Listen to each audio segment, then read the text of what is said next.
Hello and welcome to another episode. Today we are joined by Ffion Drake. She is currently, at time of recording this, the National Trophy leader, having won both rounds so far. The first in Derby, which was shortly before we spoke, and then the second in Falkirk, where she decimated the field somewhat. There's a talented bunch behind her, but she took a couple of minutes out of nearly everyone, so clearly she's on a hot one this year. It would be great to see if she gets out onto the continent and what races she does there. But yeah, sit back, relax, enjoy. And if you do like it, obviously it would be very well received if you give us a like and subscribe. But you don't have to, I'm not your parent or legal guardian. However, do enjoy me chatting with Ffion Drake.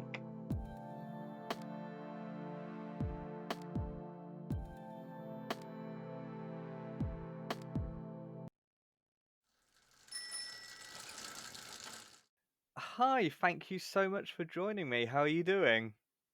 Thank you. Thank you for having me. How are you? Yeah, good. Thank you for asking. Obviously, this weekend just gone at time of recording. You won Derby, so the very key question that everyone's gonna want to know is what's going on with rice pudding? Oh God. This is thanks to my husband. I'm gonna kill him. Um, basically, rice pudding's my pre-race meal, and long story short, I have contamination OCD. So, in terms of germs, things touching, I can't cope with it, and I told him to keep the utensils separate, and he'd mixed up all sorts of utensils, so there were none for me to use. So I was pouring rice pudding in my mouth, and he put it on Instagram, and now the whole world knows. So that's fabulous. Thanks, Giles. Wow, yeah, and that automatically brings me to my a question I didn't expect to ask. Like, how does contamination OCD work with cyclocross? Because that is like famously, it's not a clean sport. Uh, Yeah. it's getting muddy in fields and getting splattered, and white kit doesn't stay white. Um, how does that work? It's difficult, but at the same time, the type of OCD that I have is more centered around people and Okay. objects and things like that. So, in terms of the actual atmosphere, within cyclocross, there's a lot of people around using public toilets, things like that. That's really, really difficult. But in terms of mud and things like that, I'm okay. In my head, it's clean. Hmm. So it's the people side of things, and it sounds crazy. I know it sounds nuts, but so the actual riding side of things, fine. People side of things, woo, not great. Okay. Yeah, that's interesting. I'd never even considered it. And yeah, just I kind of get it. Like, it does make sense. There is logic to it. I think you have to be slightly neurodivergent to get the sense from it, but the Yes, sense is there. yeah, oh, Um, 100%. Yeah, I mean the neurodivergence is something that I have only recently realized about myself, or someone's pointed it out to me, and so having other people in a similar boat, they're the ones who generally understand and can sort of sympathize and empathize with me. So yeah. yeah, I lost you for half of that answer, so Sorry. it's all good. Um, you started to, or certainly what we heard was that you started to talk about neurodiversity and it only recently having been pointed out to you, and that's about as far as it went. So yeah, how's that kind of journey been for you? Because I can imagine there's elements to it. Certainly there's the oh my god, everything makes sense element, but there's also the scare, like the fear element of oh, now am I going to have to make extra adjustments? Or, how can I be open about this? Because sometimes it's quite hard to be open about neurodiversity. Yeah, so it was actually so I worked as a doctor for a few years, and I worked in a GP practice, and I was really struggling with being a doctor, and it was the one of the GPs that I was working with. She was my mentor, and her son. is neurodivergent, and she sat me down one day, and we had a chat, and it was a sort of, are you aware of this about yourself? Hmm. And I was like, well, I've kind of always had an inkling that I was a certain way, but I always put it down to being sort of that type A personality. And she was like, do you want to get tested? And I just said, no. I said I can do all of the self management techniques and all of that stuff without that diagnosis. And it was just the rigmarole of going through it. You know, I respect people who want that for themselves and they want to know exactly what's going on. But for me, it was just okay, this does make sense. Yeah, that's fine, and I'll you know continue to use coping mechanisms that I've used my whole life, really. So yeah, it hasn't really changed a lot for me. Yeah, because I'm like on that. I'm like, for some people it can be great and enable them to get medication, and but other people, like, a diagnosis shouldn't define you. Like, equally, a piece of paper shouldn't tell you that you are who you are and have been for the last however many years. Like, at the end of the day, it's a piece of paper. Like, you know your own truth. Yeah. Um, so yeah, I totally get that. And yeah, full solidarity on that front. Um, so yeah, how did you then get into cycling? Like, has this been a long passion, or is this quite a newfound thing? Um, Weirdly long and short. Um, Ah, so yes. for context, I guess I better explain that a bit more. I've grown up in a family that's always been really sporty. Hmm. And my dad was my mum, I think, actually got my dad into mountain biking years and years ago when they were a lot younger. And dad went on and did sort of the masters mountain biking, and I think he represented Great Britain at masters mountain biking years ago. And then my elder sisters, Hywyn and Eilish Gilbert, well, Hywyn Lawford now, but they were mountain bikers for years and years, and they were very good and competed on the national scene. And I was a lot younger. I was a swimmer, and it just didn't really. I looked at it and thought, oh, it looks fun, but it never really was something that I started. When I went to university, I just sort of kept fit the normal ways, went to the gym, yada yada yada. And then it was Hmm. when I met my husband. The first time I'd actually taken my sister to a bike race, and it was kind of Giles who kind of got me into it. Obviously, there's that background, but it was him who I went to watch race more, and I thought this looks like good fun. Let's give it a go. So, and that was about 3 years ago, 3.5 years ago. Wow, and how does it compare to swimming actually? 'Cause, like, just for your own context, like, the way I work, like, I love the idea and concept of team sports, and like I always wanted to do football and cricket. And I did play, well, I did swimming, I did water polo, but I've realized I was best at cycling because the movement is limited. Like Right. football and cricket and everything else, you need fine motor skills and you need your arms and legs to go in particular ways. Okay, I get you. Cycling, your hands stay on the handlebars, they very rarely move, and your Mhm. feet, especially with cleats, that they are stuck on there. Yeah. You can only go forward. Like, This is true. I find that quite helpful in some ways, Mm. and getting as much athletic potential as there is in a 33-year-old slightly overweight body. Um, but like, how did you find that comparison to swimming? Is it easier for you, or is it just, yeah? I don't know really. Because I'd sort of given up swimming when I went to college, because there was just too much sort of with studying and A levels and things like that.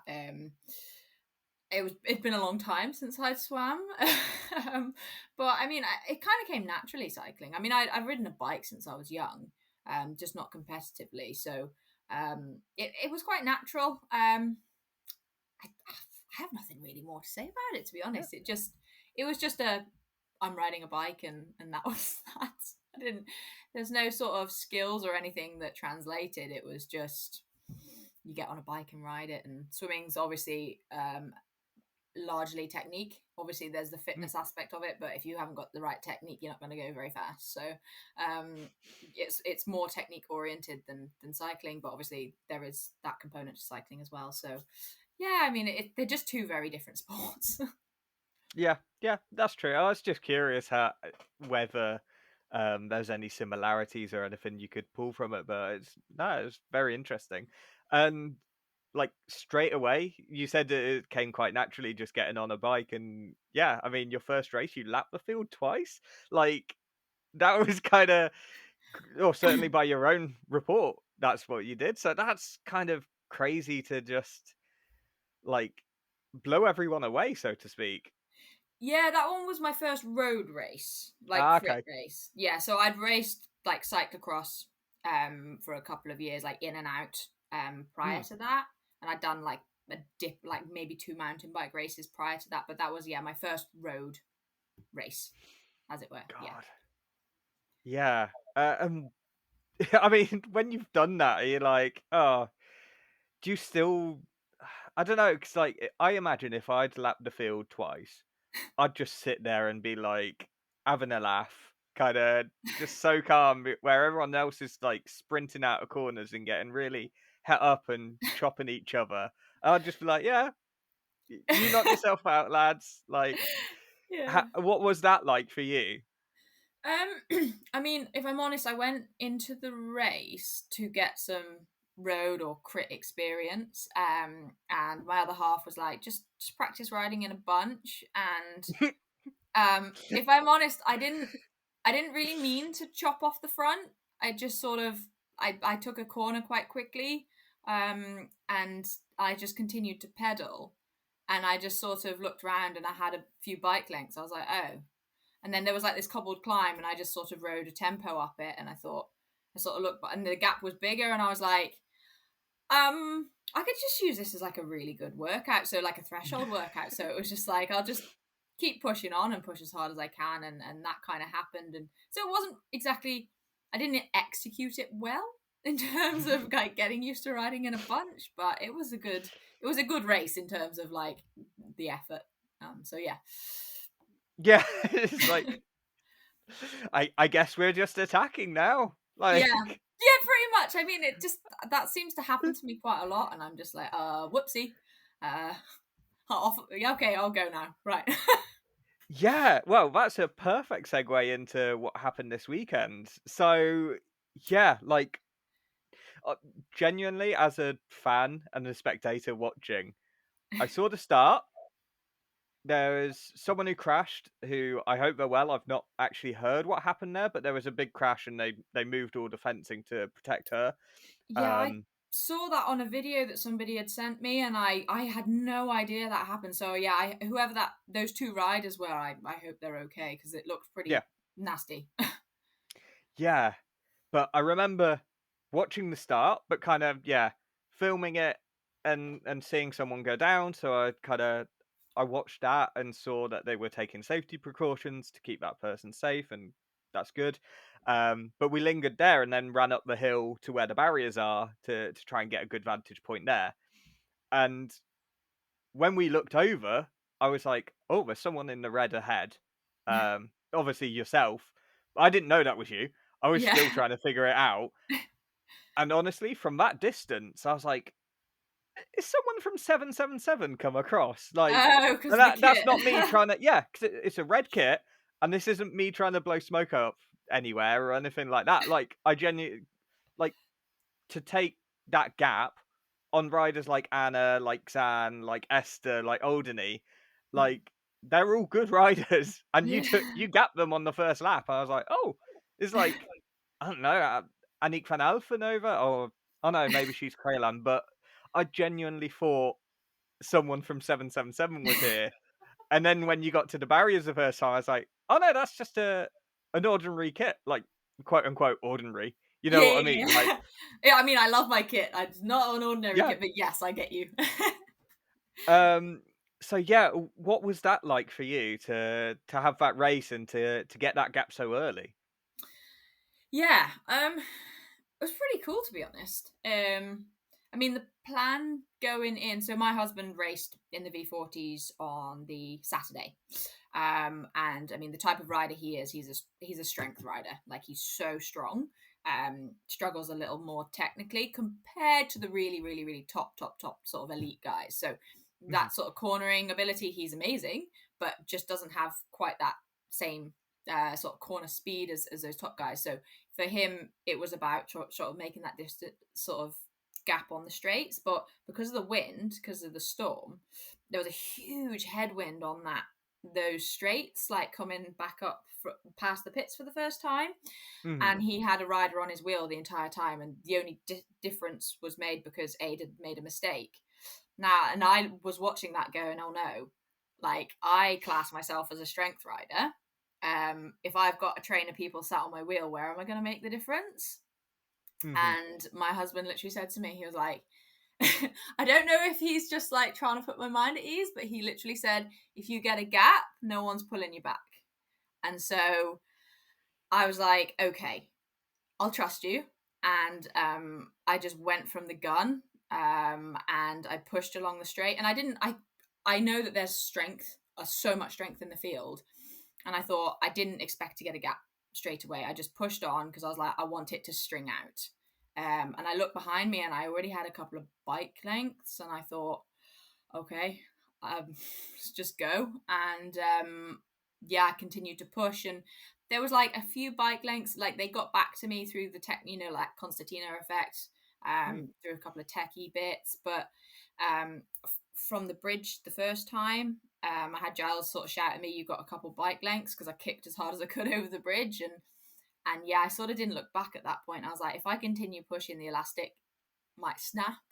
So I wanted to get to the tarmac first with a gap so no one could sit on my wheel. And then as soon as I hit the tarmac with a little gap, I just pushed on. And yeah, and then it was just go hard for a few laps, try and establish a good gap. And then it started raining.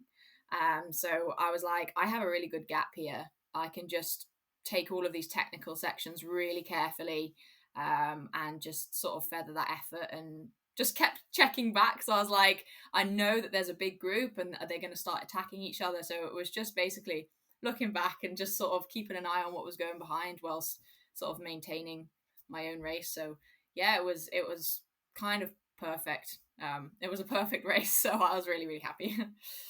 Yeah. Was there any point during it that you're like, "Oh, this isn't like," did you start to doubt yourself at any point? Because like that's a solid effort. It's like 50 minutes of just solo riding essentially, Yeah, and like, d- although you're alone, and yeah, you said you could take it easier in the techie bits. There's still that pressure to ride clean, because one mistake and that's all that effort is just gone.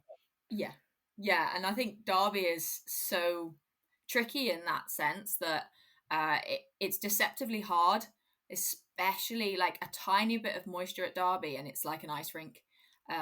So when it started, it was just a little bit of drizzle, and I remember it was maybe on the fourth or fifth lap.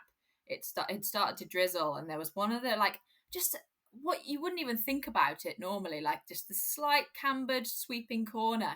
Got my front wheel in like it wasn't a rut, but it was where it was really well ridden. Mm. And it just like washed out and just about managed to keep it upright. And that was the sort of trigger moment in my brain where I was like, okay, no, I'm going to knock it off because I don't want, like you say, that gap to dissipate because I've just screwed up so many times on these laps. So yeah, there were a few moments where I was like, I do need to ride this really clean. And yeah, and that's why I sort of feathered that effort, because obviously if you're at 180 beats per minute or whatever, it's so much harder to ride clean. So you knock it off, Mm. then you can sort of focus on riding technically clean. So, and I was lucky enough that the gap was big enough for me to be able to do that. Yeah. And I mean, yeah, it is an outstanding ride. It's just crazy to watch that. I was like, surely she's gonna get like, but other like I'd heard other people in the crowd being like, yeah, like she knows what she's doing. Like, Well, I'm not sure on that one. well, because there were some people being like, oh, has she gone too hard too soon? Like, 'cause some people just absolutely blast it and then like blow themselves up. and but people were like, no, no, I reckon she's paced this right. She seems like she knows what she's doing. Um, yeah, that rain was random as well, by the way, because there Yes. was bits where it was like just a 1 minute downpour of like Yeah. all of it and then none. Yeah. It's like, It wasn't even supposed to rain. Like, I was like, it was that sort of questionable tire choice. It was like, well, what do I go with? Because it's not supposed to rain, but I'm a country girl. So I felt rain in the air. So it was mm, like, what are we supposed to do here? But yeah, so it was a bit, strange with the weather, but it's cyclocross for you. It's winter, it's the UK. But yeah, in terms of the effort, I mean, I know that people look at my racing style and go, "What on earth is she doing?" But it's how I race. I sort of go as hard as I can, and I do a lot of the training that I do is sort of oriented around making an engine, like a big engine that mm, can go on for a long period of time. So I know that getting to the end of a cross race is not going to be uh, I can go out as hard as possible and I'll be able to hold on generally unless there's something going on, unless I fueled yeah, badly or whatever. So for me, it's not a worry that I won't make it to the end of the 50 minutes to an hour sort of zone. So yeah, yeah. I mean, thanks to my coach, who is my husband, he sort of worked on that with me. So yeah, yeah. I think the only thing that could upset you is a lack of rice pudding or lack of utensils. Therefore, yeah. um, This is true. This is true. um, but yeah, like also on that derby, just because it's so fresh in my mind, Yeah. those barriers, that was brutal. Like last year, the barriers were on the flat, and then you had to kind of like you had to get over them and then climb, and Hmm. like that's okay. Like if you could bunny hop, you sometimes had a bit of an advantage, Yeah. but no, like putting them uphill, um, that just felt cruel in a way. Uh, Yeah. It was strange, to be honest. I don't know. I haven't spoken to the organisers. I do wonder what their thought process behind that was. Like, I genuinely would like to know, because I wasn't at Derby last year, but yeah, they looked like they were in a different place, and obviously no one. I saw Simon Wiley try and hop them, but go over the bars. So I don't know if anyone actually managed to do it. um, there was two, Ugo Anani, the French Yeah, guy. He did it in training. yeah. Um, one of the Amy lads, I always forget which one rides for which team, but the one who's on Techers, Mm, I want to say Oscar Amy. He okay. managed it, Okay. Fair enough. and the guy with the sort of BMX helmet, and the Seven Up kit, Oh, I he didn't see that. in the first lap, I don't know whether he deliberately did it, but he was right at the back of the field. I Oh, don't know how really? good he is normally, like whether that's where you'd expect to find him, but he was at the back of the field, last rider, Yeah. or like one had a tech issue, so he was like penultimate rider, Yeah. and he sort of hung back a little going into it just to try, and he Yeah. nearly made it. Oh, Like, that's impressive. but it was just to me, it was like so high risk. Like Yeah. you had to like if there's anyone ahead of you, you're not doing it. And if anyone, so like, and the reward was so Mm. slim. Like you weren't, because it just kills all your speed to just Yeah. get over them. So you're not gaining anything through doing it. It was kind of No. a showpiece, which Yeah. I liked that some people tried and some Yeah. people did it in training, but Yeah. yeah, in a race, you're never going to do it unless you've got like a minute lead, and even then, probably not. Yeah. Um, I think for once, I think if you could hop previous years, if you could hop the barriers at Derby, you could ride up the bank instead of running hmm up the bank. So that was good. But yeah, I don't think there was anything to be gained and by it. I think even it might have been slower to try and hop them. Oh yeah, I would say so. So Um, yeah, I'm interested in that sort of thought process behind it. I mean, it was quite hilarious seeing um, people with shorter legs try and get over it. yeah, I felt sorry for like Zan and Anna, who aren't the tallest riders. Like they're having to Yeah, like really raise their bikes up high. I Uh, know. I saw that Zan had to shoulder a bike, and like I'm not. So I'm quite I'm relatively tall compared to a lot of other girls or women that race, Mm. but I have short legs. So I know their pain in a different way. I look tall, but I have short legs. So Mm. yeah, I 100% get where the difficulty in getting over them, because even I was like, my legs are barely clearing these. The thing is, though, like Zan was gaining time on everyone on that section. Like Fast whenever feet. she She has was in the fast feet, doesn't bunch, she? Yeah. yeah, she was like kicking on, and I think that section helped her almost as hard as it was for her. Like Yeah. that sort of section really helped compared to the others. Yeah, I mean, I saw a video of her actually running past. I think was it Monument or somewhere that I saw her on the first lap, sort of running past a couple of people up there, and just that smooth remount still on the sort of gradient, and it just, I don't know, it's just like that cyclocross, like seamless cyclocross skill that she obviously has, and it was like, yeah, okay, that's how to do it. Yeah, Fair I enough. mean, you didn't get to see it, unfortunately. Like, yeah, it. I guess you shouldn't have attacked if you wanted to learn how to do it. Yeah, yeah, this Like, is true. more This fool is true. you. It is one of those, though, isn't it? It's, you know, Yeah.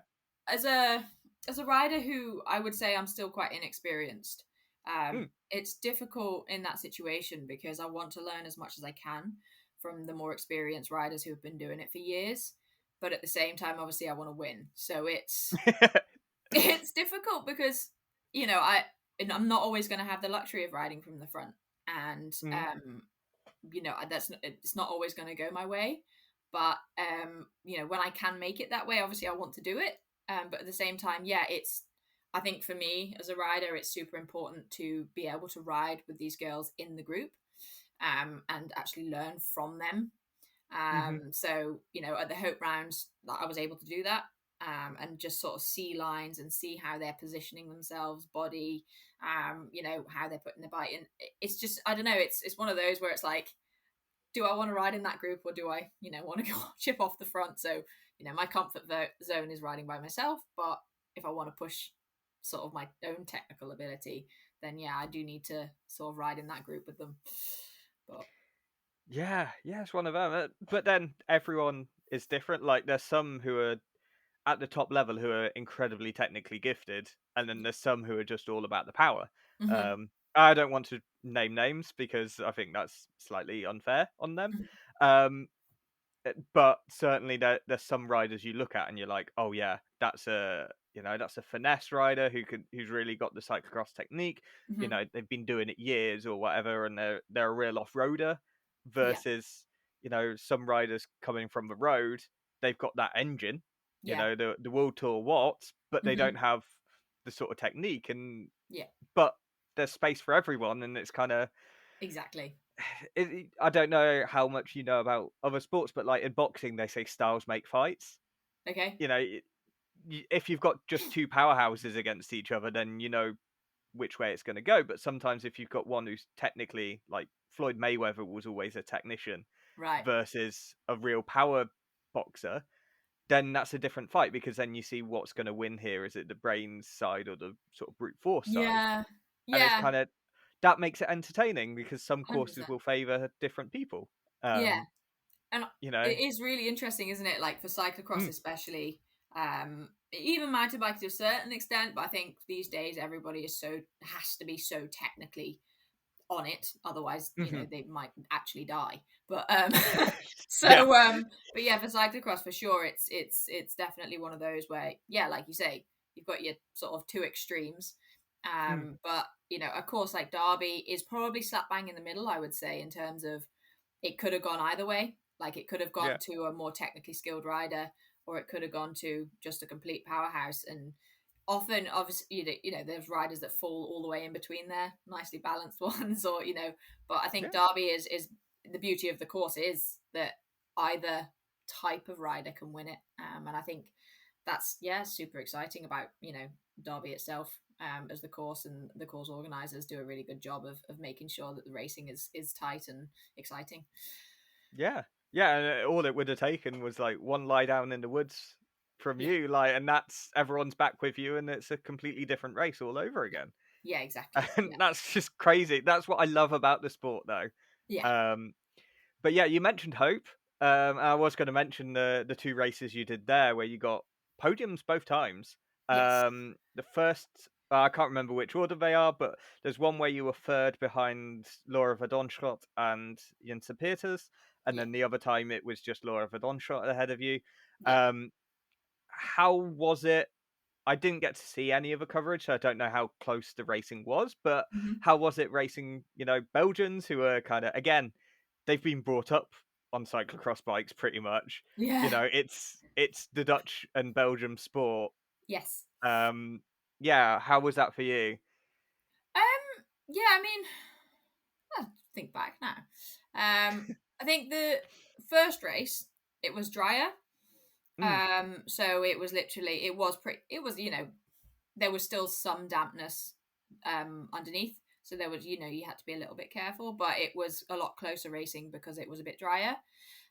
So it was, apart from Laura, there was like a big group of us initially, and it was mhm, pretty much a group crit, as it were. I mean, it was, I guess it was interesting to see the strength of the Belgians. They Their strength was not necessarily what I thought their strength would be. I don't know if that's a okay. really weird thing to say. So I thought, growing up with cyclocross, their strength would be the cornering and all of that stuff. Mhm, But I don't necessarily think that that was the case. I think some of the British riders actually cornered better. okay. And it might be testament to, I don't know, the courses, different courses and things like that. But I feel like the Belgians had the edge on just general technique on the bike.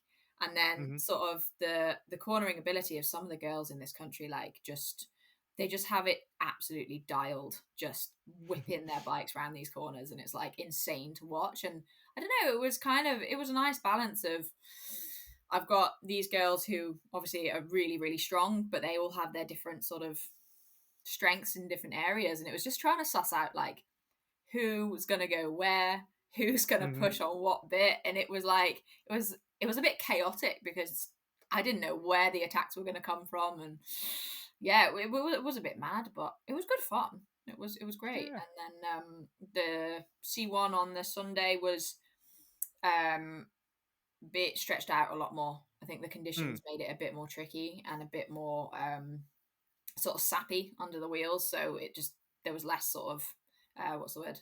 Well, there was more resistance, so it was less group racing, Yeah. and it stretched out a bit more, but the gaps still weren't big. No. No, it's like less than a minute, I think. Yeah. Which isn't far. Like it depends on the race, but yeah, that's because what for context, Derby, it was like you, then a ton of people at 26 and 27 seconds, Mm. and then a few still within a minute actually. So again, that really does show the balance that Yeah. that you talked about. Yeah. I think it's So the dry conditions as well. I think when it's mm, dry, it's so much harder to make that difference a lot of the time, isn't it? yeah, Because someone carries a little bit more speed around a corner, carries that bit more momentum, and like any attack is just closed off. And I think yeah. that it's like, it literally is like a crit race, isn't it? It's just so much speed that how are you going to get away, sort of thing. So yeah, for sure. Yeah, definitely. But now you're in the lead of the national trophy at time of recording. I don't know when the next one is scheduled for. Um, it could be even before this comes out. So in which case, congratulations on continuing your lead, or commiserations. I'm so sorry you lost your lead. That Yes. looked tough.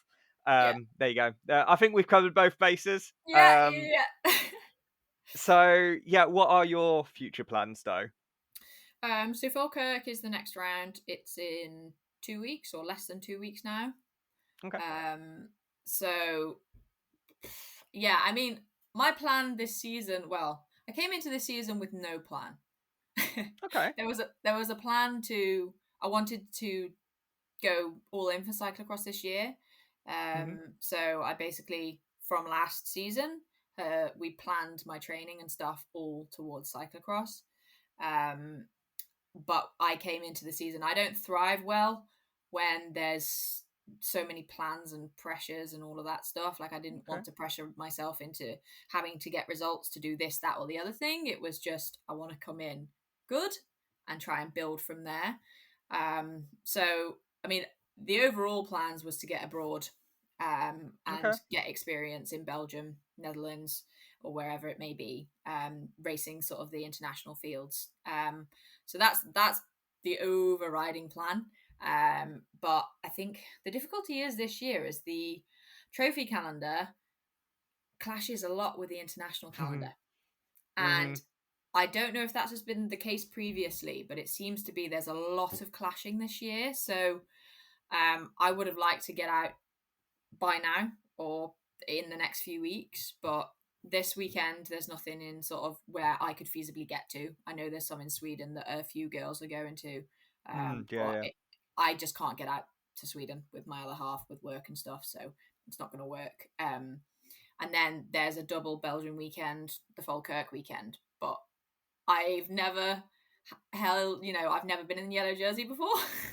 Yeah. So it's kind of like, ah, I don't, it's a bit of a conflict, but it's going to be just trying to find out what works. But I definitely have a few sort of Belgian Netherlands weekends scheduled in, so it's just about getting those plans in place now to get abroad, because yeah, you got to go abroad, haven't you, to race Yeah. cyclocross. So Are there any like courses that you're particularly looking forward to racing on? Because there's a lot of like iconic courses. I always talk about Koppenberg because that's amazing. Like Brits always do well there. Um, yeah. no pressure, by the way. I'm just saying it's just statement of fact. Brits do well there. Like that was the place where Ian Field took his flyer and had like he attacked on the first lap just because everyone was like soft pedaling Yeah, up love one of the it. climbs, and he just went. It's Mhm. amazing to watch. You can still find that on YouTube, by the way. I'll have a look later. Yeah. Yeah. Um, and my kind of headcanon, which isn't real, by the way, I've since found out, but at the time, I thought that they didn't put his name up because they were looking for the British flag icon and they couldn't find it in their system because it never happens that there's a Brit leading. Right, I see what you Um, mean. yeah, so they're like, Insane. oh shit, where do we find this? What do we do? Um, so yeah, but like yeah, and even then, like Helen and Nikki always used to do well there when they were racing, and some of the Yeah, Brits have done incredibly well since. So yeah. yeah, it's a great, and it's on a weekend this year. Um, so that's certainly one I look for, but I don't know what you're looking forward to. Yeah, I mean, Koppenberg's always been one that I've eyed. I like hills. My partner and I, we train in Tenerife. Our training camps in Tenerife. I love the mountains. So anything that goes uphill, I love. The problem with Koppenberg being on the weekend this year is it's on the Clanfield weekend. So Mm. that's the trophy weekend. So it's going to be, it's on the Saturday, and it's actually not. I've had a look. It's like 7 hours, so it's feasible. It's feasible, Yeah. but it's gonna be a question mark of well where my priorities lie, and I got to speak to my husband because he's leading the V40s now. So I don't want to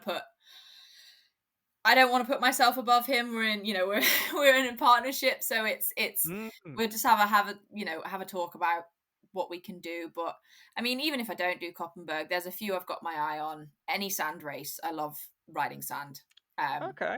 I live on the Wirral, Mm. and basically there's not the many places to practice sort of cyclocross skills. So I've sort of started. I literally started when I started. It was in sand. So I'm used to riding in sand, so I love that. Obviously, there's quite a few sand races, so anything like Yeah. that. And then, I mean, I know it's a World Cup, so I don't know if I'll be able to go. It just depends on obviously a lot of things, and I know there's certain criteria to go to World Cups. But if at some point I did get the chance, that would be amazing. But there's always, I know Nemours not always a World Cup, but it is this year. Um, Mm. and Nemours is a course that I've always looked at and thought that looks absolutely epic. Like, Yep. just Like like, when yeah. you said that you like hills, immediately my head was like, "Oh, you're gonna love Namur." Yeah, I just thought of that immediate, and then yeah, I'm reminded of like Mia Azzeltine, who's a former guest on this show twice now. Like, there's a clip of her sliding downhill yeah. because she's like, "Well, I can't ride this, but I'll just I'll stand go on my bum. go on my bum." Like, yeah, it's You got classic. to. I mean, yeah. I mean, it looks absolutely epic, and I know that I said I don't class myself as a technical rider. But I mean that in the sense of I don't deal with sort of fiddly stuff that well, but Mm, I ride my cyclocross bike a lot on mountain bike trails, because that's the only thing that I really have around here. So in terms of that mountain bikey descending on a cyclocross bike, I can do. So I think yeah, that's that sort of course is, I don't know, it just looks so much fun, like so much fun. I mean, it'd probably be horrible when I do it if I do it, um, yeah, of course. but Yeah, well, that off-camber section is harsh. Like, that looks like hard work, but also with sand and techie descents, I'm thinking Zonhover is a good shout. yes, yeah, Like, that sandbank to coil, like, oh, that well, it it's just iconic for a start. yeah, they all just yeah, these races, they're so epic, and if I ever get the opportunity to race them, it would be absolutely amazing, like a dream come true. But Yeah. yeah, it's just, even if I don't get to go out to World Cups, that's, I will still definitely be going out to Belgium and Netherlands and doing all those sort of super prestige S2Os, exact cross, etc. So yeah, the plans are definitely not going to be derailed by that. So yeah, I'm so excited to get out there, and yeah. Although my one concern about going to Belgium, I'm gluten free, and Mm. obviously, uh, all of their yummy treats when I've been out there before, they've not been gluten free, so I'm very upset. So I don't know what I'm going to eat. Yeah. Well, yeah. I was just gonna say on Zornhover first, of like that sandbank, having to climb up it and run. Like, I think after a few laps, I'd just let myself get 80%ed, and just so that I don't have to do it again. Like, you know what? I'll just, yeah, happy days. Like, Yeah, I'm going too slow. That's fine. yeah, But yeah, when you said about gluten free and the Netherlands and Belgium, like, so sad. there's a joke. Well, yeah, there's a joke in Bluey, which I'm going to assume you're not super familiar with. Is that the It's a little kids dog show. Yeah, thing? Yeah, yeah, yeah, okay, yeah. I It kind of know the one. genuinely, it is an amazing show. But there's a joke in the markets episode where they're doing all like different foods from different countries, and they have a Netherlands one. Okay. And there's a sort of hippie girl dog. Um, and she's like, "Oh, my mummy says that I can't have sugar, gluten, Oh and no. like three separate things."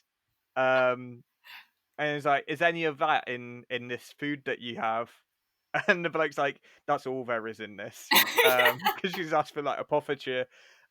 It's like, yeah, yeah, that's the way. Yeah, So yeah. yeah, I certainly feel sorry for you. I hope that things are modernizing, I and hope that there can be so. other options. It's bad enough in this country. Like, if I'm a little bit disorganized and I'm like traveling home from a race and we go to a service station, I kid you not, like, I can't eat anything. I might be lucky if there is a chicken sandwich in M&S that's gluten free, but that is literally all I'm eating. And I'm sat there like trying to eat Percy pigs to try and satiate myself. Uh, I mean, you've not sold it particularly as a hardship to me because I'm like, oh no, I can't eat proper food. I'll just have to eat snacks.